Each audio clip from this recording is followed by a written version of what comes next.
الحمد لله نحمده ونستعينه ونستغفره ونعوذ بالله من شرور أنفسنا وسيئات أعمالنا من يهده الله فلا مضل له ومن يضلل فلا هادي له وأشهد أن لا إله إلا الله وحده لا شريك له وأشهد أن محمدا عبده ورسوله وبعد فقد قال المؤلف رحمه الله فيما نقله عن النعمان بن بشير مرفوعا في التسبيحة والتحميدة والتهليلة يتعاطفن حول العرش لهن دوي كدوي النحل يذكرن بصاحبهن ألا يحب أحدكم ألا يزال له عند الرحمن ما يذكر به قلت يعني الشيخ الألباني حديث صحيح أخرجه ابن ماجه والحاكم وقال صحيح على شرط مسلم ووافقه المصنف رحمه الله نعمان بن بشير رضي الله عنه Numan বিন বশীর রাদিয়াল্লাহু আনহু থেকে বর্ণিত যে তিনি বলেছেন নবী করিম সাল্লাল্লাহু আলাইহি ওয়াসাল্লাম বলেছেন তাসবিহ সুবহানাল্লাহ তাহমিদ বা তাহমিদাহ আলহামদুলিল্লাহ তাহলিলাহ লা ইলাহা ইল্লাল্লাহ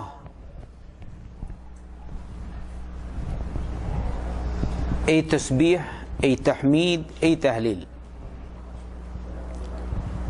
আল্লাহর আরশের আশপাশে একটা আরেকটার সাথে মিলে ঘুরতে থাকে লাহুন্না দাওয়িয়ুন কাদাওয়িন নাহল তাদের থেকে ওই রকম আওয়াজ বের হয় যেভাবে মৌমাছি থেকে আওয়াজ বের হয় মৌমাছি যেভাবে ঘুনঘুন শব্দ করে চলে ওই রকম তারাও চলে কোথায় আল্লাহর আরশের পাশে আশপাশে সুবহানাল্লাহ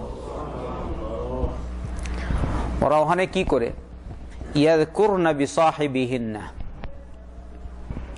যারা তাসবিহ আলহামদুলিল্লাহ সুবহানাল্লাহ লা ইলাহা ইল্লাল্লাহ পাঠ করেছে ওদেরকে নিয়ে তারা আলোচনা করে ওখানে সুবহানাল্লাহ তো আল্লাহ রাসূল সাল্লাল্লাহু আলাইহি ওয়াসাল্লাম বলেন তোমাদের একজন কি এ কথা ভালো পায় না যে রব্বুল আলামিনের কাছে রহমানের কাছে এমন একটা জিনিস সে প্রেরণ করবে যে জিনিসটি তার কথা ওখানে আলোচনা করবে এই হাদিসটি সহিহ শেখ নাসিরউদ্দিন আলবানী বলছেন সহিহ আর হাফিজ শামসুদ্দিন আল-যাহাবী রাহমাতুল্লাহ আলাইহি বলছেন সহিহ যেভাবে শেখ নাসিরউদ্দিন আলবানী উল্লেখ করেছেন তো এখানে উদ্দেশ্য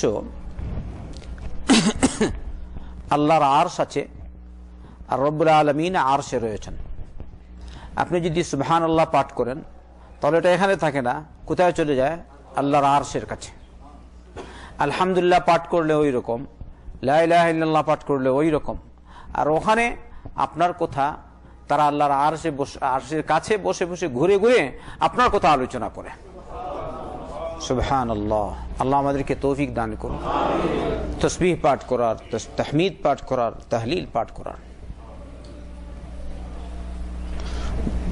এই হাদিস আমরা পেলাম এর মধ্যে রয়েছে তাসবিহ তাহলিল তাহমিদের ফজিলত এমনি ভাবে এর দ্বারা আমরা পেলাম যে রব্বুল আলামিনের আরশ আছে আর আল্লাহর আরশ যখন আছে তাহলে তিনি আল্লাহ তার শান মোতাবেক মর্যাদাশীল গুণ মোতাবেক কোথায় আছেন আরশে আযীমে রয়েছেন আজকে মারফুআন একটি হাদিস উল্লেখ করে এ ব্যাপারে আগামী সপ্তাহে এই কিতাবটি সংক্ষিপ্ত করে ইমাম আবু হানিফা, ইমাম মালিক, ইমাম শাফি, ইমাম আহমদ বিন হাম্বল রহমতুল্লাহ আলাইহিম এবং অন্যান্য কিছু ইমামদের কথা উল্লেখ করব। তারপরেই এই কিতাব থেকে আমাদের আলোচনা এর সমাপ্তি ঘটাবো ইনশাআল্লাহ। সংক্ষিপ্ত আকারে পেশ করে নেব, অন্যদিকে যাওয়া দরকার। এবারে শুনেন আরেকটি হাদিস। عن سلمان الفارسي رضي الله عنه قال قال رسول الله صلى الله عليه وسلم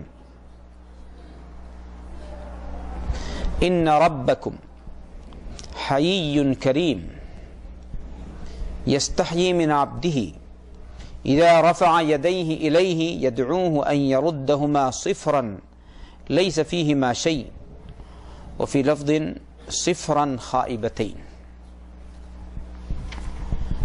সালমান আল ফারিসি বলেন, আল্লাহ রাসূল সাল্লাল্লাহু আলাইহি ওয়াসাল্লাম বলেছেন, ইন্না রাব্বাকুম হাইয়্যুন কারীম, নিশ্চয় তোমাদের রব হায়ী অর্থাৎ লজ্জাশীল। সুবহানাল্লাহ, আল্লাহর লজ্জাবোধ হয়। কারীমুন, দয়াশীল। ইস্তাহয়ী মিন আবদিহি, তার লজ্জা হয় তার বান্দার ব্যাপারে। ইযা রাফা ইয়াদাইহি ইলাইহি ইয়াদউহু আন ইয়ারুদ্দাহুমা সিফরান, যখন বান্দা দুহাত তুলে তার দিকে দুহাত তুলে তার কাছে চায়, দোয়া করে, আল্লাহ পাকের লজ্জা হয় তিনি তার দুহাত কিরকম খালি ফেরত দিবেন। হাদিসটি সহিহ তখরিজে মিশকাতে আছে, সহিহ আবি দাউদ আছে, তরগীব ও তরহিবে শেখ নাসিরুদ্দিন আলবানী সহিহ সাব্যস্ত করেছেন। এই আয়াত দ্বারা বা এই হাদিস দ্বারা আল্লাহ রাব্বুল আলামিনের কয়েকটি গুণ প্রমাণিত হচ্ছে। আল্লাহ হচ্ছেন হায়ী, আল্লাহ লজ্জাবোধ হয়, আল্লাহর গুণ এটা। কিন্তু রব্বুল আলামিন হক বলতে লজ্জা করেন না। ইন্নাল্লাহা লা ইস্তাহি আন ইয়াদরিবা মাসালান মা বাউদাতান ফামা ফাওকাহা,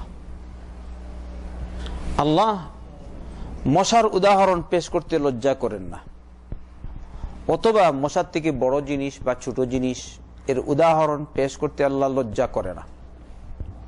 তাহলে আল্লাহর লজ্জা আছে কিনা? আল্লাহর লজ্জা আপনি যেভাবে এসেছে কোরআন এবং সুন্নায় ওইভাবে আপনাকে বিশ্বাস করতে হবে রব্বুল আলামিনের এই গুণ আছে। কিন্তু রব্বুল আলামিনের সাথে বা রব্বুল আলামিনকে সৃষ্টির সাথে তুলনা দিবেন না, কারণ আল্লাহ কারো মতো না, লাইসা কামিসলিহি শাই। তাই লজ্জা আছে আল্লাহর, আছে কিনা? আল্লাহর দয়া আছে কিনা? আল্লাহর রাগ আছে কিনা? তাহলে এইসব হচ্ছে রব্বুল আলামিনের গুণ। কিন্তু আল্লাহর রাগ তার সত্তা মোতাবেক, আল্লাহর দয়া তার সত্তা মোতাবেক, আল্লাহর লজ্জা তার সত্তা মোতাবেক। আমি আমার মতো বলবো না, যারা এরকম বলে ওরা হচ্ছে বিদাতি। অন্যদিকে যারা আল্লাহর গুণাবলী যেরকম আছে ওই রকম মানে না, ওরা হচ্ছে কি বেদাতি। আমরা উভয়টাই হব না ইনশাআল্লাহ। যেভাবে এসেছে আমরা ওইভাবেই মানব, আকৃতি নির্ধারণ করব না, আল্লাহর সাথে কারো তুলনা দিব না। আল্লাহ আল্লাহর মতো, সুবহানাল্লাহ, লাইসা কামিসলিহি শাইউন ওয়া হুয়াস সামিউল বাসীর। আল্লাহর মতো কিছুই নাই, আল্লাহ হচ্ছেন সর্বশ্রোতা সর্বদ্রষ্টা সুবহানাহু ওয়া তাআলা। আল্লাহ হচ্ছেন করিম, আল্লাহ করমওয়ালা, দয়াওয়ালা।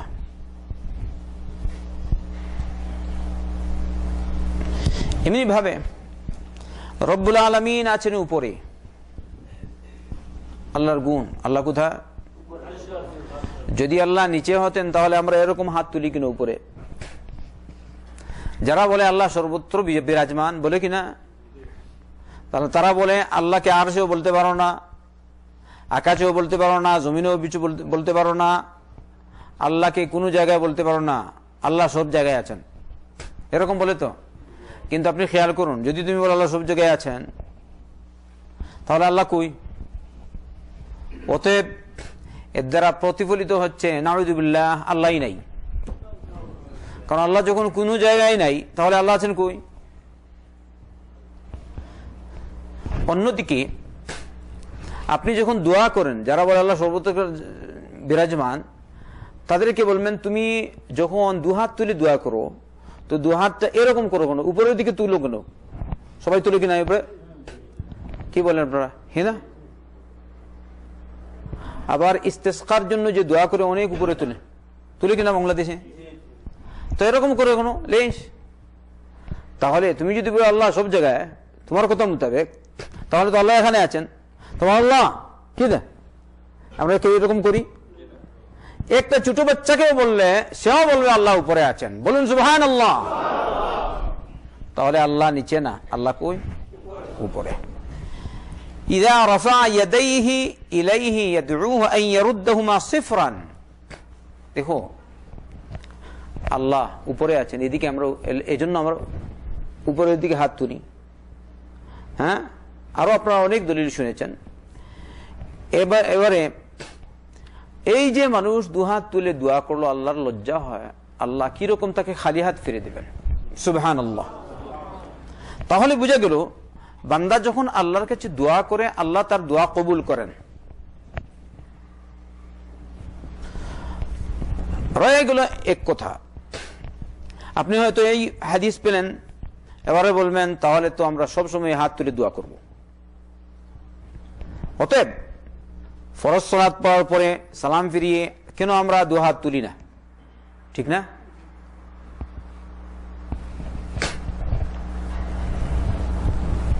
আপনি হয়তো বলতে পারেন, আমি বলবো সালাম ফিরাবার পূর্বে আপনি দোয়া করেন কিনা? আল্লাহুম্মা ইন্নী যালামতু নাফসি যুলমান কাসীরা, কত বড় দোয়া। লা ইলাহা ইল্লাল্লাহ। আল্লাহুম্মা ইন্নী আউযু বিকা মিন আযাবি জাহান্নাম। অনেকে পড়ে রব্বানা আতিনা ফিদ দুনিয়া হাসানা ওয়া ফিল আখিরাতি হাসানা ওয়া কিনা আযাবান নার। পড়েন কিনা আপনারা? সৌদিতে বেশিরভাগ এসে এই দোয়া শিখে নেয়, অনেক বাঙালিরা পর্যন্ত সালাম ফিরাবার রব্বানা আতিনা পড়ে কিনা ভাই? সৌদিরা তো পড়েই, বাংলাদেশিরাও পড়ে। মাশাআল্লাহ, মুমতাজ, আলহামদুলিল্লাহ। আচ্ছা আমি বললাম, ওই সময় আপনি হাত তুলেন না কেন? অথচ দোয়া। যদি কেউ আপনাকে এরকম বলে, কারণ এটা হাদিস মওজুদ, দু হাত তুলে দোয়া করলে আল্লাহর লজ্জা হয়, আল্লাহ কিরকম তার বান্দাকে খালি হাতে ফিরিয়ে দিবে, আপনাকে বলবে এই জন্য আমরা দু হাত তুলে দোয়া করি, তারা এটা বলবে না? তো আপনি বলবেন তাহলে সবচেয়ে মকবুল দোয়া তো ওই সময় হয় যখন বান্দা সালাম ফিরাবার আগে দোয়া করে। তো আপনি ওই সময় দোয়া করলেন, হাত তুললেন না কেন? বলবে ওই সময় হাত রাখার জায়গা আরেকটা, তাই না? এই সময় দু হাত তোলার সময় না। কেন না? যখন বলবে কেন না, আপনি যদি বলেন কেন না, তখন সে উত্তর দিবে আল্লাহ রাসূল সাল্লাল্লাহু আলাইহি ওয়াসাল্লামের তরিকা না। সত্য না মিথ্যা? বলবে কিনা? আচ্ছা, যদি আল্লাহ রাসূল সাল্লাল্লাহু আলাইহি ওয়াসাল্লামের তরিকা ওই জায়গায় না, তাহলে এবার আমরা আসি, যখন সালাম ফিরালো, সালাম ফিরাবার পরে আল্লাহ রাসূল সাল্লাল্লাহু আলাইহি ওয়াসাল্লাম অন্যান্য দোয়া করেছেন, যেভাবে এর পূর্বে আমরা গত 2 সপ্তাহ আগে সম্ভবত সোনাই আলোচনা করেছিলাম, ওইটা আমাদের আলোচনা গেছে ইউটিউবে, বুঝতে পারছেন? আপনারা দেখবেন আমাদের আলোচনাগুলো।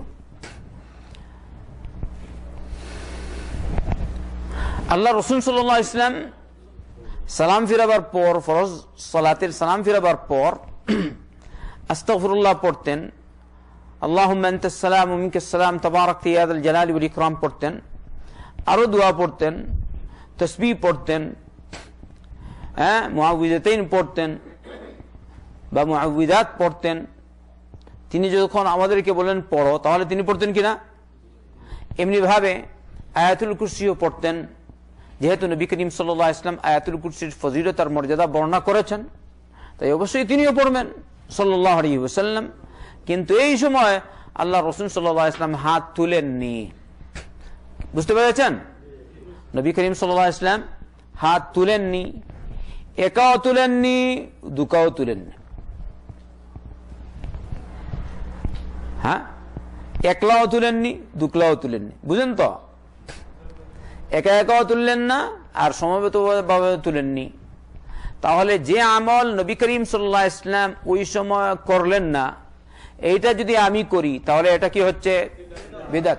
স্পষ্ট কিনা? আল্লাহ রাসূল সাল্লাল্লাহু আলাইহি ওয়াসাল্লাম বলেছেন, মান আমিলা আমালান লাইসা আলাইহি আমরুনা ফাহুয়া রাদ। অতএব এই হাদিস দলিল হলো না যে আমি সব সময় হাত তুলবো। হাত তুলবো এমন সময় যখন আমার মনে হচ্ছে কোনো আমল এই সময় আল্লাহ রাসূল সাল্লাল্লাহু আলাইহি ওয়াসাল্লাম থেকে প্রমাণিত না যে তিনি দোয়া করেছেন কিন্তু হাত তুলেননি। বিভিন্ন সময় আল্লাহ রাসূল সাল্লাল্লাহু আলাইহি ওয়াসাল্লাম হাত তুলেছেন, অনেক সময় হাত তুলেছেন তার প্রমাণ আছে, আর অনেক সময় ইজমালি ভাবে রেখেছেন আমাদের সামনে এটা।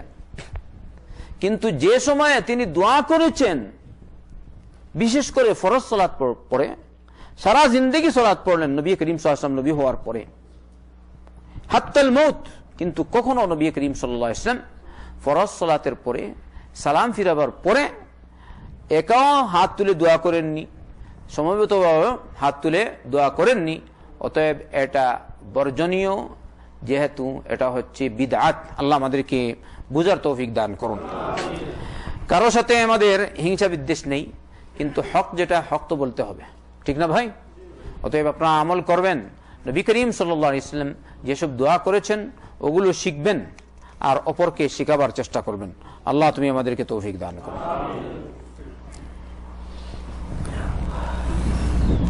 আমরা সবাই জানি জান্নাতুল ফিরদৌস আছে, আছে কিনা?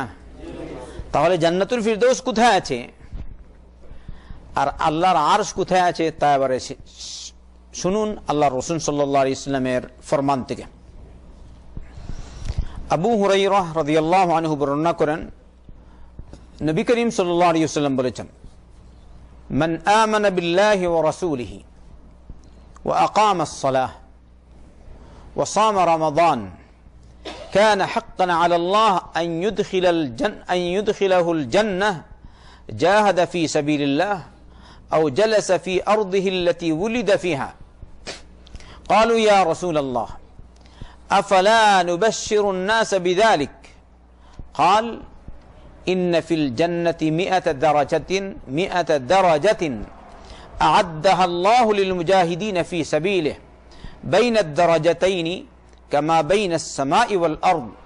إذا سألتم الله عز وجل فاسألوه الفردوس فإنه في وسط الجنة وأعلى الجنة وفوقه عرش الرحمن ومنه تفجر أنهار الجنة. أخرجه البخاري. নবী করিম সাল্লাল্লাহু আলাইহি ওয়াসাল্লাম বলেছেন, যে ব্যক্তি ঈমান রাখে আল্লাহর উপর আর তার রাসূলের উপর, আর সে সালাত কায়েম করে, রমজানের সিয়াম আদায় করে, যে কেউ এরকম করবে, আল্লাহর উপর এই অবস্থা ওয়াজিব হয়ে গেছে যে আল্লাহ তাকে জান্নাতে দাখিল করবেন।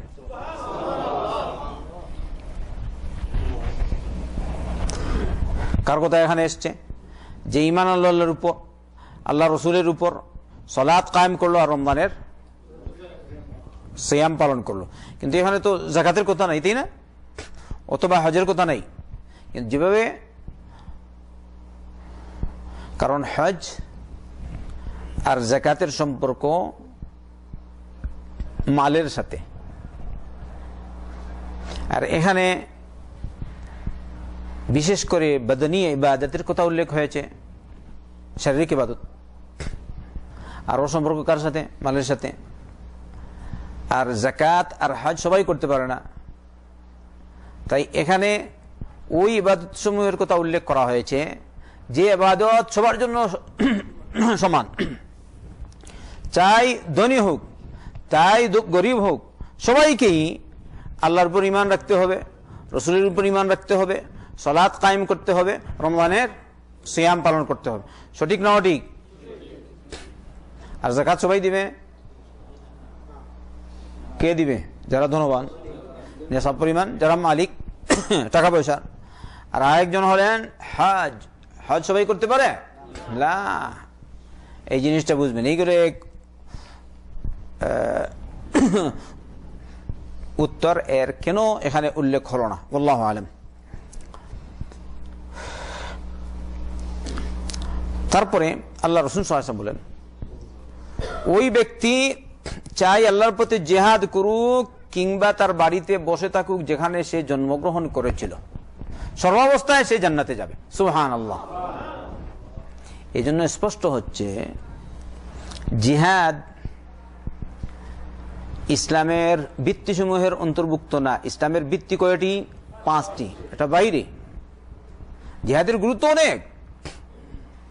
তাই নবী করিম সাল্লাল্লাহু আলাইহি ওয়াসাল্লাম বলেছেন, বুনিয়াল ইসলাম আলা খামস, 5টি জিনিসের উপর ইসলামের ভিত্তি রাখা হয়েছে, 6টি বলেননি। আর এই হাদিসটি আরো স্পষ্ট হলো কিনা? আরো স্পষ্ট হয়েছে। তখন সাহাবায়ে কেরাম বললেন, ইয়া রাসূলুল্লাহ আফালা নুবাশশিরুন নাস বিযালিক, হে আল্লাহর রাসূল, আমরা কি এ ব্যাপারে লোকজনকে সুসংবাদ দেব না? তখন নবী করিম সাল্লাল্লাহু আলাইহি ওয়াসাল্লাম বললেন, ইন্না ফিল জান্নাতি মিআতা দারাজা আ'আদ্দাহা আল্লাহু লিল মুজাহিদিন ফি সাবিলি, জান্নাতে 100টি স্তর রয়েছে। এই 100টি স্তর রব্বুল আলামিন মুজাহিদিনদের জন্য তৈরি করে রেখেছেন, যারা আল্লাহর পথে জিহাদ করে। এবারে দেখুন, এই যে স্তর, এই যে দারাজা অথবা এই যে পদমর্যাদা, মা বাইনাদ দারাজাতাইনি কামা বাইনাস সামাই ওয়াল আরদি, দুটি পদমর্যাদা বা দুটি স্তরের মধ্যবর্তী পার্থক্য হচ্ছে আকাশ আর জমিনের মধ্যে যতটুকু পার্থক্য আর ব্যবধান ততটুকু। তাহলে 100টি স্তরের অধিকারী যে মুজাহিদ হবে, সুবহানাল্লাহ, তার পদমর্যাদা কতটুকু হবে?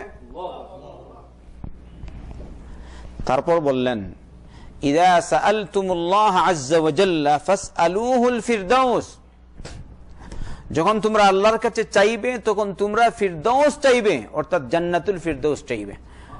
তাই আমরা যখন আল্লাহর কাছে জান্নাত চাই কি বলা উচিত? আল্লাহুম্মা ইন্নী আসআলুকা জান্নাতাল ফিরদাউস। কি বলবেন? আমরা দোয়া করি, আল্লাহুম্মা ইন্না নাসআলুকা জান্নাতাল ফিরদাউস, আল্লাহুম্মা ইন্না নাসআলুকা জান্নাতাল ফিরদাউস, আল্লাহুম্মা ইন্না নাসআলুকা জান্নাতাল ফিরদাউস। কেন? ফাইন্নাহু ফি ওয়াসাতিল জান্নাহ ওয়া আ'লাল জান্নাহ, কারণ এই জান্নাত অর্থাৎ জান্নাতুল ফিরদাউস জান্নাতের মধ্যবর্তী স্থানে, ওয়া আ'লাল জান্নাহ, জান্নাতের সবার উপরে। আর এই যে জান্নাতুল ফিরদাউস অন্যান্য জান্নাতের উপরে, সবার উপরে। আর এই জান্নাতুল ফিরদাউসের উপরে হচ্ছে ফাওকাহু আরশুর রহমান, আল্লাহর আরশ। সুবহানাল্লাহি ওয়া বিহামদিহি।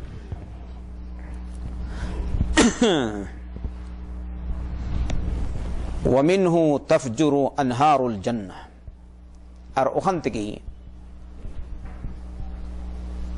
অর্থাৎ ওই জান্নাতুল ফিরদাউস থেকে জান্নাতের অন্যান্য জান্নাতে নদী নালা প্রবাহিত হয়। তাহলে তোমরা যখন আল্লাহর কাছে জান্নাত ভিক্ষা চাইবে তখন জান্নাতুল ফিরদাউস চাইবে। একটি হাদিস এসেছে সহিহ riwayat, আল্লাহ রাসূল সাল্লাল্লাহু আলাইহি ওয়াসাল্লাম বলেছেন, যদি কোনো ব্যক্তি 3 বার আল্লাহর কাছে চায়, হে আল্লাহ আমি তোমার কাছে জান্নাত চাই, তখন জান্নাত আল্লাহর কাছে আবেদন করে, আল্লাহ তুমি আমার মধ্যে তার ঠিকানা বানিয়ে দাও। দোয়া করবেন তো? আমারও ফায়দা, আপনারও ফায়দা। আমি বলি না আপনার আমার ফায়দা বা আপনার ফায়দা আমার ফায়দা না, আমি বললাম আপনাকে স্মরণ করিয়ে দিন, আপনি যদি আমল করেন আল্লাহ আপনাকে জান্নাতি দিলে তো আমাকেও আপনার সাথে নিয়ে যেতে পারে ইনশাআল্লাহ। আমরা সবাই জান্নাতি হব ইনশাআল্লাহ, আশা আছে তো? তাহলে আকীদা ঠিক করতে হবে। এমনি ভাবে আল্লাহ রাসূল সাল্লাল্লাহু আলাইহি ওয়াসাল্লাম বলেছেন, যদি কোনো ব্যক্তি আল্লাহর কাছে আশ্রয় চায় জাহান্নাম থেকে 3 বার, জাহান্নাম আল্লাহর কাছে আবেদন করে, আল্লাহ তুমি ওকে আমার থেকে তোমার আশ্রয় আশ্রয় দান করো, আমাদেরকে তুমি আশ্রয় দিয়ে দাও। আলহামদুলিল্লাহ। এমনি ভাবে শেখ নাসিরউদ্দিন আলবানী রহমতুল্লাহ আলাইহি সিলসিলাতুল হাদিস সহিহা একটি হাদিস উল্লেখ করেছেন যে যদি কোনো ব্যক্তি দিনে রাত্রে 24 ঘন্টার ভিতরে 7 বার আল্লাহর কাছে জান্নাত চায়, তাহলে জান্নাত আল্লাহর কাছে আবেদন করে, আল্লাহ তুমি তার ঠিকানা আমার ভিতরে বানিয়ে দাও। আর যদি 7 বার জাহান্নাম থেকে আশ্রয় চায়, তাহলে জাহান্নাম আল্লাহর কাছে বলে, আল্লাহ তুমি তাকে আমার থেকে আশ্রয় দিয়ে দাও। তো শেখ নাসিরউদ্দিন আলবানী রহমতুল্লাহ আলাইহি বলেছেন এই হাদিস যেহেতু সহিহ, তাই এর উপর আমল করা উচিত। তাহলে দৈনিক 24 ঘন্টার ভিতরে 7 বার আপনি কি করবেন? জান্নাতের কথা চাইবেন, আর জাহান্নাম থেকে আশ্রয় চাইবেন কয়বার? 7 বার। আমল করবেন ইনশাআল্লাহ। আখরাজাহুল বুখারী, এই রিওয়ায়াত যেটি পেশ করলাম জান্নাতুল ফিরদৌসের কথা, এটা হচ্ছে বুখারীতে। قال البخاري في أواخر صحيحه باب قوله عز وجل وكان عرشه على الماء وهو رب العرش العظيم। সহিহ বুখারীর শেষ দিকে ইমাম বুখারী রহমতুল্লাহ আলাইহি বলেছেন, আল্লাহ আজ্জা ওয়া জাল্লার ফরমান ওয়া কানা আরশুহু আলাল মা, অর্থাৎ আল্লাহর আরশ পানির উপরে ছিল। তো বলছেন ওয়া হুয়া রব্বুল আরশিল আযীম, আল্লাহ হচ্ছেন আরশে আযীমের মালিক। সুবহানাল্লাহ। সুম্মা কাল, তারপর বলেছেন ওয়া ক্বালা মুজাহিদ ইস্তাওয়া আলাল আরশ। ইমাম মুজাহিদ রহমতুল্লাহ আলাইহি, যিনি আব্দুল্লাহ বিন আব্বাসের ছাত্র, তিনি বলেছেন ইস্তাওয়া আলাল আরশি। ইস্তাওয়া অর্থ হচ্ছে আল্লাহ আরশের উপরে উঠেছেন। সুবহানাল্লাহ বিহামদিহি। তাহলে আল্লাহ কোথায় আছেন? আরশে। আর এই হাদিস থেকে আমরা আরো কিছু জানতে পারলাম। আল্লাহর কাছে দোয়া করি আল্লাহ যেন আমাদের ইলম বাড়িয়ে দেয়, স্মরণশক্তি বাড়িয়ে দেয়, নাহলে ভুলে যাব। এর সাথে সাথে যা শুনেন, যদি আমল করার মতো শুনেন তাহলে আমল করবেন, তাহলে ভুলবেন না। আল্লাহ রাব্বুল আলামিন যে আরশে আছেন, এর সম্পর্কে এটা হলো উমর ইবনে খাত্তাব থেকে বর্ণিত। বলছেন আন কাইসিন ক্বালা লাম্মা কাদিমা উমর রাদিয়াল্লাহু আনহু الشام استقبله الناس وهو على بعيره فقالوا يا أمير المؤمنين لو ركبت برذونا يلقاك عظماء الناس ووجوههم فقال عمر رضي الله عنه ألا لا أريكم ها هنا إنما الأمر من ها هنا فأشار بيده إلى السماء। উমর ইবনে খাত্তাব রাদিয়াল্লাহু আনহু যখন শাম গেলেন, দিমাশক, বাস সিরিয়া আপনারা বলেন, ইস্তাকবালাহু الناس وهو على بعيره। আর শামের অন্তর্ভুক্ত ফিলিস্তিন, বাইতুল মাকদিস বলেন তারা। لما قدم عمر رضي الله عنه الشام استقبله الناس وهو على بعيره। যখন উমর ইবনে খাত্তাব রাদিয়াল্লাহু আনহু শাম গেলেন, লোকজন তাকে সম্বর্ধনা জানালেন। ওই সময় তিনি তার উটের উপর সওয়ার ছিলেন।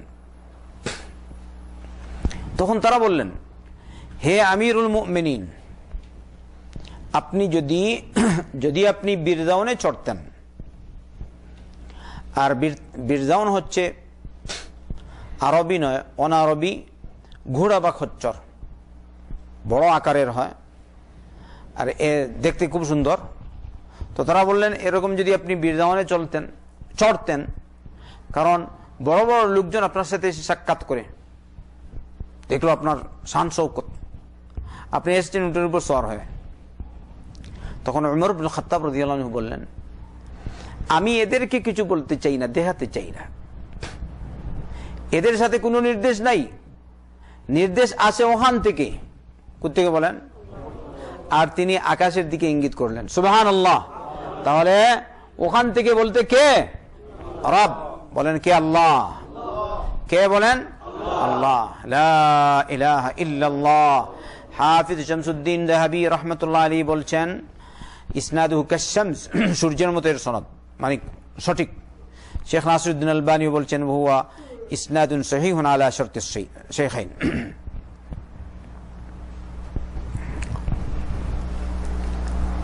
আরেকটা কথা উমর ইবনে খাত্তাবের, عن عبد الرحمن بن غنم قال سمعت عمر بن الخطاب يقول ويل لديان الأرض من ديان السماء يوم يلقونه إلا من أمر بالعدل فقضى بالحق ولم يقض على هوى ولا على قرابة ولا على رغبة ولا رهب وجعل كتاب الله مرآة بين عينيه. قال ابن غنم فحدثت بهذا عثمان ومعاوية ويزيد وعبد الملك. উমর ইবনে খাত্তাবকে আমি বলতে শুনেছি, আব্দুর রহমান বিন গনম বলেন, তিনি বললেন যারা দুনিয়ার বিচারক তাদের ক্ষেত্রে আকাশের যে বিচারক,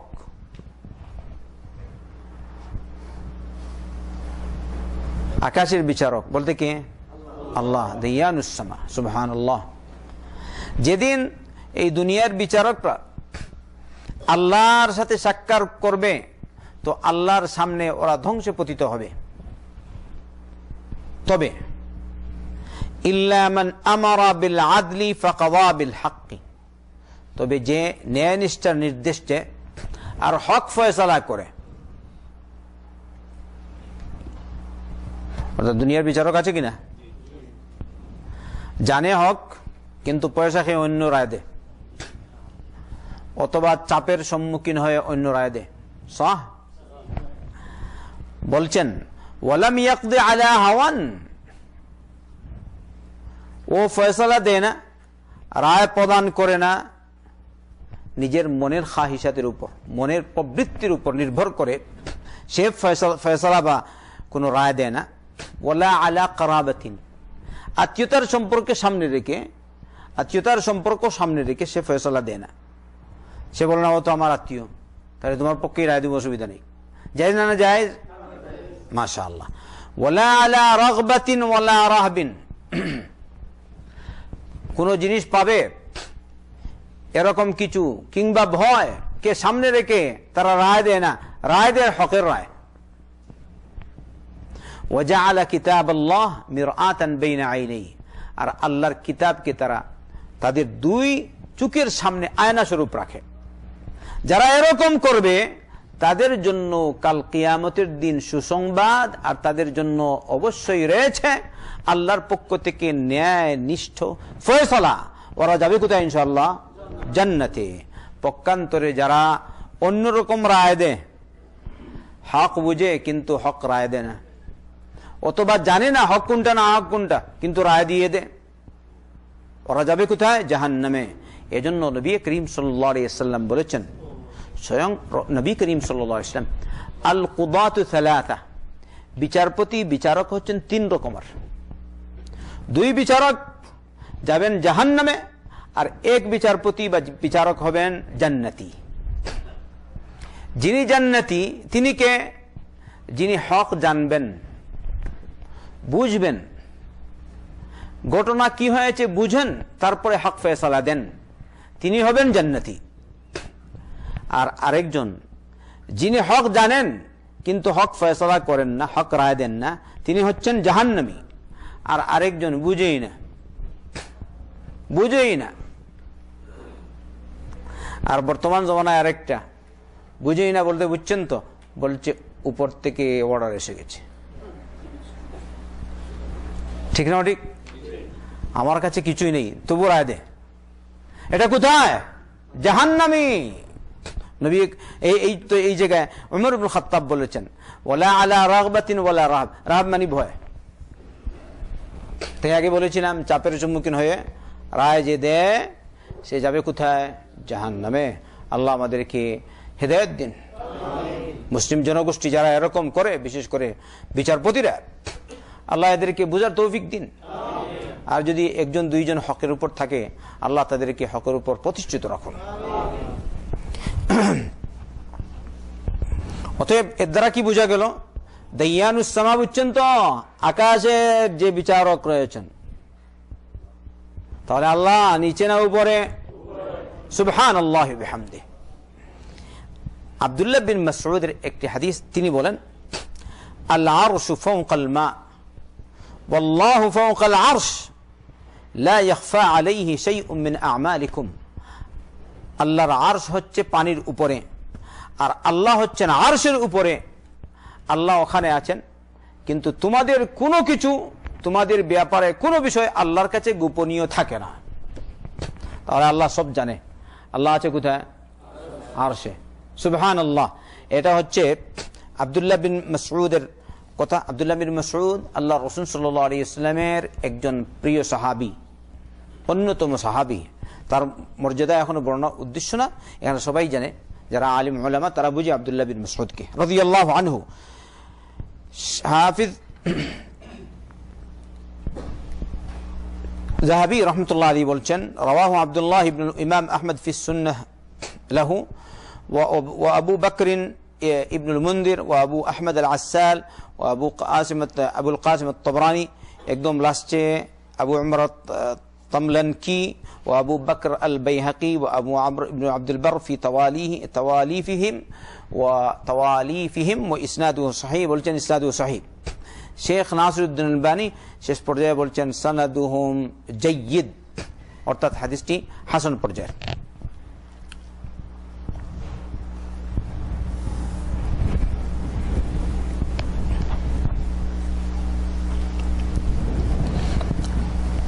আরেকটি হাদিস আব্দুল্লাহ বিন মাসউদ থেকে। আর সাহাবায়ে কেরাম রাদিয়াল্লাহু আনহুম যদি কোনো হাদিস এরকম বলেন যার সাথে কিয়াসের দখল নাই, তাহলে এটাকে বলা হয় হুকমান মারফু, অর্থাৎ আল্লাহ রাসূল সাল্লাল্লাহু আলাইহি ওয়াসাল্লাম বলেছেন।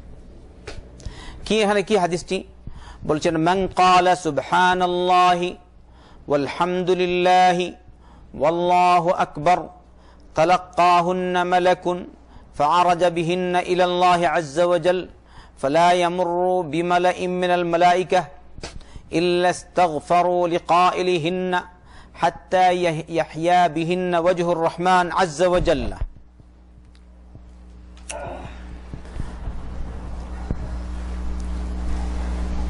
حافظ الذهبي رحمة الله عليه বলেন أخرج أبو أحمد العسال بإسناد صحيح عن ابن مسعود। তার ইবনে মাসউদ কি বলছেন? যে ব্যক্তি বলবে সুবহানাল্লাহ ওয়ালহামদুলিল্লাহ ওয়াল্লাহু আকবার, যদি কেউ এক কথা বলে, কোনে এক ফেরেশতা ওকে তুলে নেন, তালাক্কাহুন্না মালাক, তারপরে এই তাসবিহ তাহমিদ আর তাকবীর তিনি নিয়ে আল্লাহর কাছে চলে যান। সুবহানাল্লাহ, এই তাসবিহগুলি আপনি বলেন সুবহানাল্লাহ আলহামদুলিল্লাহ আল্লাহু আকবার, একজন ফেরেশতা ওগুলো তার হাতে নেন আর তিনি আল্লাহ রাব্বুল আলামিনের কাছে উপরে যান। তাহলে আল্লাহ কোথায় আছেন? বলছেন ওই যে ফেরেশতা তিনি তো নিয়ে যাচ্ছেন এই কালিমাগুলি, তখন যদি কোনো ফেরেশতা দলের কাছ দিয়ে যান, তখন ওই ফেরেশতারা এই ব্যক্তি যে সুবহানাল্লাহ আলহামদুলিল্লাহ আল্লাহু আকবার বলেছে তার জন্য আল্লাহর কাছে ক্ষমা প্রার্থনা করেন। মাশাআল্লাহ। দেখো তাসবিহ বলার মধ্যে কত ফায়দা। অযথা কেন সময় নষ্ট, গল্প গুজব আর গীবত চুগলি, রাজনৈতিক বক্তব্য। আপনারা জানেন তো কি অবস্থা আমাদের দেশে, আর অরাজনৈতিক বক্তব্য। কিছু মানুষ আছে কিছুই বুঝে না রাজনীতি, শুধু সারাদিন ওইটাই নিয়ে ব্যস্ত আছে। সত্য না মিথ্যা বলেন তো? কি বলবো, কিছুই বুঝে না, বড় মেয়েও বুঝে না, ছোট মেয়েও বুঝে না। আর তুমি এখানে এরকম বলে লাভটা কি করবে? তুমি ওখানে নামাতে পারবে আর ওখানে তুলতে পারবে? তুমি কিছুই করতে পারো না, তাই তুমি কিছু জানো দেশের অবস্থা, কিন্তু সব সময় ওইটা নিয়ে বসে আছো, আর কোনো কথাই নেই। অনেক মানুষ আছে শুধু ওইটা নিয়ে বসে আছে, সালাত পর্যন্ত পড়ে না। সত্য না মিথ্যা? সালাতে যদি যায় তাহলে তার চিন্তা ওইটাই, কি হলো না কি, হায় রে। সালাতে গেলেও তার ওইটা মন। আবার যদি সংবাদ একটা আসে, বলে আগে সংবাদ দিকে নেই, তারপরে নামাজে যাবো। লা হাওলা ওয়ালা কুওয়াতা ইল্লা বিল্লাহ। আমি আপনাদেরকে একটা উদাহরণ দিলাম, শুধু এই উদাহরণ অনেক কাজ আছে, অনেক কিছু আছে। যেমন হয়তো একটা খেলা চলছে, আন্তর্জাতিক অথবা জাতীয় অথবা দেশীয় অথবা বাস গ্রামীণ খেলা, ঠিক না? খেলা এত বাবারে বাবা এত আবেগ মনে, ওই খেলার কারণে ওখানে বসে দেখে নামাজটা পড়ে না। একটা আছে সচক্ষে দেখা, আরেকটা আছে অমুক রোনালদো বুনালদো, বুঝছেন? হ্যাঁ দেখ কাফির কুফারও খেলা দেখতে দেখতে ওর পাগল হয়ে গেছে, ওর আশিক হয়ে গেছে। এবারে ও যদি মনে করেন ও পরাজিত হয়ে যায়, তাহলে সেও পরাজিত হয়ে যায়। অনেক মানুষ বাংলাদেশে এরকম ঘটেছে, আপনারা জানেন, পত্র পত্রিকায় কোন ব্রাজিল আর না অমুক অমুক হয়েছে পরাজিত, পরে সে হার্ট ফেল করেছে। আচ্ছা, এটা সত্য বললাম না মিথ্যা? পত্র পত্রিকায় পড়েছেন আপনারা, দেখেছেন সংবাদে। আল্লাহ আমাদেরকে হেদায়েত দান করুন। আমাদের বেশি মহব্বত হবে, সবচেয়ে বেশি মহব্বত হবে কার সাথে? আল্লাহর সাথে। ওয়াল্লাযীনা আমানু আশাদ্দু হুব্বাল লিল্লাহ, যারা আল্লাহ ছাড়া অন্যের পূজা করে তারা ওদেরকে, তাদের মাবুদদেরকে আল্লাহর মতোই ভালোবাসে। আর যারা ঈমানদার, ঈমানওয়ালা, তারা আল্লাহর সাথে সবচেয়ে বেশি ভালোবাসে। এবারে আমার কথা হচ্ছে, যদি আমরা প্রকৃত ঈমানদার হই, তাহলে সালাতের সময় যখন মুয়াজ্জিন বলবে আল্লাহু আকবার, তখন আল্লাহু আকবারের ধ্বনি শুনে দুনিয়াদারি যা আছে, খেলতামাশা যা আছে, সব পরিত্যাগ করে আমরা যদি প্রকৃত ঈমানদার হই, তাহলে কি সালাতের দিকে যাব না? তাহলে আমরা কি রকম ঈমানদার হলাম? আল্লাহু আকবারের ধ্বনি শুনি, ফজরের সময় শুনেন না সালাতু খায়রুম মিনান নাওম, কিন্তু মা ফিয়াস সালাত, সে বলছে উল্টাটা। মুয়াজ্জিন কি বলছে? as-salatu khayrun minan nawm, ঘুম থেকে নামাজ ভালো, সালাত ভালো।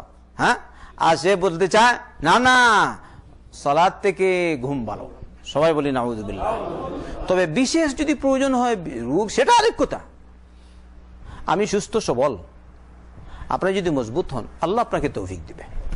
আর আপনি নড়ে বড়ে পয়সা কামাই করার জন্য, দুনিয়া কামাই করার জন্য কত মাইল কি মাইল আমরা হেঁটেও যেতে পারি, সাইকেলেও যেতে পারি, আর মোটর সাইকেলেও যেতে পারি, কষ্ট ত্যাগ করেও যেতে পারি। দেখি হ্যাঁ ধরপাকড় চলছে, তবুও বলবে মিন্না মিন্না, আছে পথ, বলে কিনা?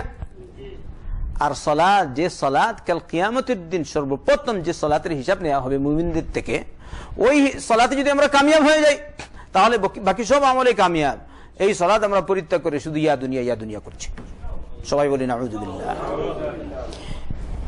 এই সালাতের অধ্যায় তো আমার সালাত আলোচনা নয়, কিন্তু সালাতের গুরুত্বকে সামনে রেখে বললাম আমরা সবাই ইনশাআল্লাহ 5 ওয়াক্ত সালাত পড়ব। বুঝতে পারছেন? বলুন ইনশাআল্লাহ। আল্লাহ তুমি আমাদেরকে তৌফিক দাও।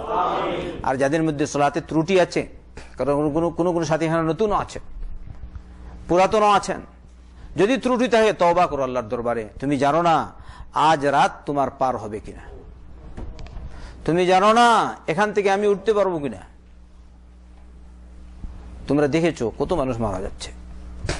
এই যে সাধারণ অবস্থায় আমরা গত পরশু মনে হয় 5 জনের সালাত পড়লাম একসাথে, আসরের সালাতে, আসরের পরে একসাথে 5 জনের সালাতুল জানাজা পড়লাম। এটা তো সাধারণ মৃত্যু হয়েছে। পরে আবার আরেকটা মেসেজ এসছে, এসার সময় আরেকটা। সুবহানাল্লাহ। আজকেও 3 জনের সালাতুল জানাজা হলো আসরের সময়, একজন নর, একজন নারী, একটা শিশু। বুঝতে পেরেছেন?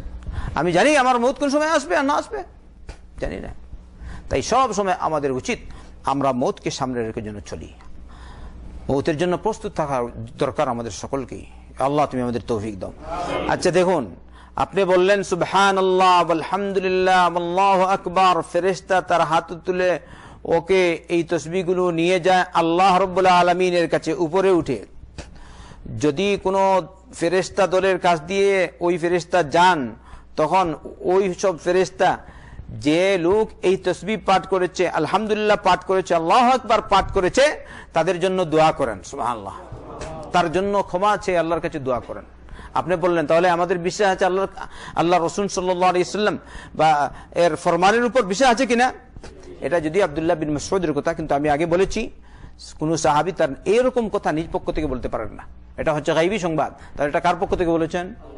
আল্লাহ রাসূল সাল্লাল্লাহু আলাইহি ওয়াসাল্লামের পক্ষ থেকে, অর্থাৎ রাসূল করিম সাল্লাল্লাহু আলাইহি ওয়াসাল্লাম থেকে শুনেছেন, তারপর তিনি বলছেন হাত্তা ইয়াহইয়া বিহিন্না ওয়াজহুর রহমান, এমন কি ওই কালিমাগুলি একদম উপরে যায় আর রব্বুল আলামিন ওগুলো দেখে রব্বুল আলামিন আনন্দিত আর পুলকিত হয়ে ওঠেন। সুবহানাল্লাহ।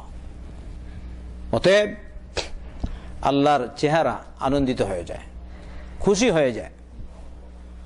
তাহলে আল্লাহর চেহারা আছে, আছে কিনা? কাল কিয়ামতের দিন মুমিনিনগণ আল্লাহকে দেখবেন। যদি রব্বুল আলামিনের মুখমণ্ডল না থাকে তাহলে আমরা কি রকম দেখব?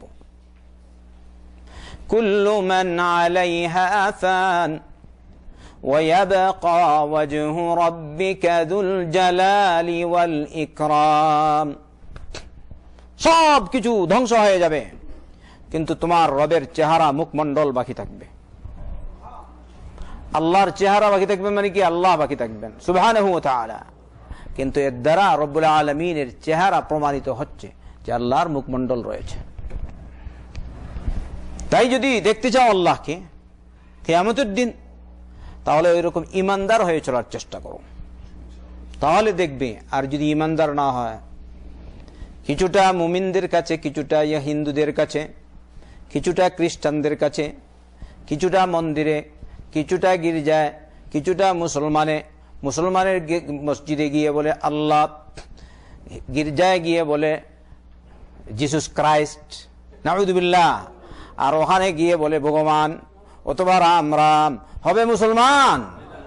মুসলমান একমাত্র আল্লাহকে ডাকে। ওয়া মান ইয়াবতাগি গায়রাল ইসলামি দীনান ফালান ইউকবালা মিনহু ওয়া হুয়া ফিল আখিরাতি মিনাল খাসিরিন। যদি কোনো ব্যক্তি ইসলাম ছাড়া অন্য কোনো পথের অন্বেষণ করে, রব্বুল আলামিন তার পক্ষ থেকে ওই আমল কখনো কবুল করবেন না। তাহলে আমাদের দিন কয়টা? একটা। আমাদের আল্লাহ কয়জন? একজন। আমাদের সর্বশেষ নবী কয়জন? একজন। আমাদের দিন একটা। বুঝতে পারছেন? 10টা না, 4টা না, 5টা না, একটা। ইসলাম একটা, ইসলাম 2টা হয় না, কখনো এটা কখনো এটা হবে না। তাই সবাই ইব্রাহিম আলাইহিস সালাম কি ছিলেন? ইব্রাহিম হানিফ ছিলেন। হানিফ, হানিফ কাকে বলে? সব তন্ত্র মন্ত্র পরিত্যাগ করে একমাত্র আল্লাহর দিকে ঝুঁকে যাওয়া, তার নাম হচ্ছে হানিফ। আর একথাই আল্লাহ রাব্বুল আলামিন আমাদেরকে বলেছেন, ওয়ামা উমিরু ইল্লা লিয়াবুদুল্লাহা মুখলিসিনা লাহুদ-দীন হুনাফা। আল্লাহ আমাদেরকে নির্দেশ দিয়েছেন আমরা একমাত্র আল্লাহকে, আল্লাহর ইবাদত করব, তার দ্বীনকে খালিস করে একনিষ্ঠ হয়। দুই পথে না, দুমুখা না, এক মুখা। ইয়া রব, তুমি আমাদেরকে তৌফিক দাও। পরবর্তীতে একটা কথা ইমাম মুজাহিদের, মুজাহিদ রহমতুল্লাহ আলাইহি বলেন, ক্বালা আব্দুল্লাহ ইবনে উমর, নাম মুজাহিদ আব্দুল্লাহ বিন উমর থেকে বলছেন, খালাকাল্লাহু আরবাআতা আশিয়া বিয়াদিহি আল আরশ ওয়াল কলম ওয়া আদম ওয়া জান্নাত আদন ثم قال لسائر الخلق كن فكان ইসনাদুহু জাইয়িদ। আব্দুল্লাহ বিন উমর বলেন, আল্লাহ রাব্বুল আলামিন 4টি বস্তু তার নিজ হাত দ্বারা সৃষ্টি করেছেন। সুবহানাল্লাহ। একটা হচ্ছে আল্লাহর আরশ, আরেকটা হলো কলম, আরেকজন আদম। আদমের কথা তো আমরা জানি, আল্লাহ তার 2 হাত দ্বারা সৃষ্টি করেছেন। কাকে? আদম আলাইহিস, এটা কোরআনে উল্লেখ আছে। আরেকটা হচ্ছে জান্নাত আদন, এটা উল্লেখ করেছেন আব্দুল্লাহ বিন উমর। কি বলছেন? 4টি জিনিস আল্লাহ তার নিজ হাত দ্বারা সৃষ্টি করেছেন। একটা হলো আরশ, আরেকটা কলম, আরেকটা আদম, আরেকটা জান্নাত আদন। তারপরে অন্য সব সৃষ্টিকে বলেছেন তুমি হয়ে যাও, তারপর হয়ে গেছে। সুবহানাল্লাহ। ইযা আরাদা শাইআন আন ইয়াকুলা লাহু কুন ফায়াকুন। অতএব এদের ইজ্জত বেশি, আরশের ইজ্জত বেশি, ঠিক না? কলমের ইজ্জত বেশি, আদমের ইজ্জত বেশি। মাশাআল্লাহ, আদম, আমরা ওই আদম সন্তান, বলি আলহামদুলিল্লাহ। কিন্তু আদম সন্তান যদি আদম সন্তান হয়, তাহলে তার ইজ্জত হবে বেশি, সে যাবে জান্নাতে আদন ইনশাআল্লাহ, জান্নাতুল ফিরদাউসে। আর আদম সন্তান যদি আদম সন্তান না হয়, শয়তানের পূজারী হয়, তাহলে আদম সন্তান হলো না, সে হচ্ছে কার পূজারী? শয়তানের পূজারী যদি হয়, তাহলে সে জান্নাতে আদন যাবে না জাহান্নামে যাবে? আমরা সবাই আদম সন্তান হওয়ার চেষ্টা করি। আল্লাহ তুমি আমাদেরকে তৌফিক দান করো। আল্লাহ তুমি আমাদেরকে হক বুঝে হক মানার তৌফিক দাও। আমাদেরকে মাফ করো, আমাদের মা বাবাদেরকে মাফ করো, দুনিয়ার সমস্ত মুসলমানদেরকে মাফ। আল্লাহ মুসলমানদের উপর রহম করো, মজলুমদেরকে সাহায্য করো, জালিমদেরকে পাকড়াও করো। মুসলমানদের উপর রহম করো, মুসলিম দেশগুলির হেফাজত করো, কাফির কুফফারদের, মুলহিদদের, নাস্তিকদের ষড়যন্ত্র থেকে আল্লাহ মুসলিম রাষ্ট্রগুলির হেফাজত করো, আমাদের দেশের হেফাজত করো। আয় রব, তুমি আমাদেরকে দুনিয়াতে কল্যাণ দাও, আখিরাতে কল্যাণ দাও, জাহান্নাম থেকে নিজাত দাও, জান্নাতুল ফিরদাউস দান করো। আল্লাহ আমাদেরকে মাফ করো, আমাদের আম্মা আব্বাকে মাফ করো, আল্লাহ আমাদের মা বাবাকে মাফ করো, আত্মীয় স্বজনকে মাফ করো, উস্তাদদেরকে মাফ করো, ছাত্রদেরকে মাফ করো, দুনিয়ার সমস্ত মুসলমানদেরকে মাফ করো। আল্লাহ তুমি আমাদেরকে ইলমে নাফিউ দান করো, উপকারী ইলম দান করো। আয় আল্লাহ উপকারী ইলম দান করো, আমাদের স্মরণশক্তি বাড়িয়ে দাও, আমাদেরকে শিফা দান করো। আয় আল্লাহ আমাদের রোগীদের তুমি শিফা দাও। আয় আল্লাহ আমাদের ঋণগ্রস্তদের ঋণ পরিশোধ করার তৌফিক দাও। আল্লাহ তুমি আমাদেরকে সহজভাবে বেশি বেশি হালাল কামাই করার তৌফিক দাও। আল্লাহ তুমি আমাদের হেফাজত করো, আমাদের জানমালের হেফাজত করো। আয় আল্লাহ হিংসুকদের অনিষ্ট থেকে তুমি আমাদেরকে হেফাজত করো। আল্লাহুম্মা ইন্না নাউযু বিকা মিন শাররি হাসিদিন ইযা হাসাদ। আল্লাহুম্মা ইন্না নাউযু বিকা মিন শাররি হাসিদিন ইযা হাসাদ। اللهم إنا نعوذ بك من شر حاسد إذا حسد. اللهم أرنا الحق حقا وارزقنا اتباعه، وأرنا الباطل باطلا وارزقنا اجتنابه.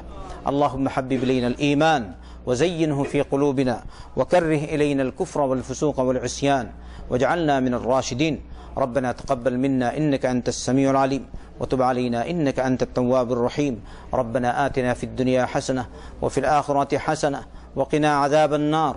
ربنا هب لنا من أزواجنا وذرياتنا قرة أعين واجعلنا للمتقين إماما. اللهم صل وسلم وبارك على نبينا محمد وعلى آله وصحبه ومن تبعهم بإحسان إلى يوم الدين.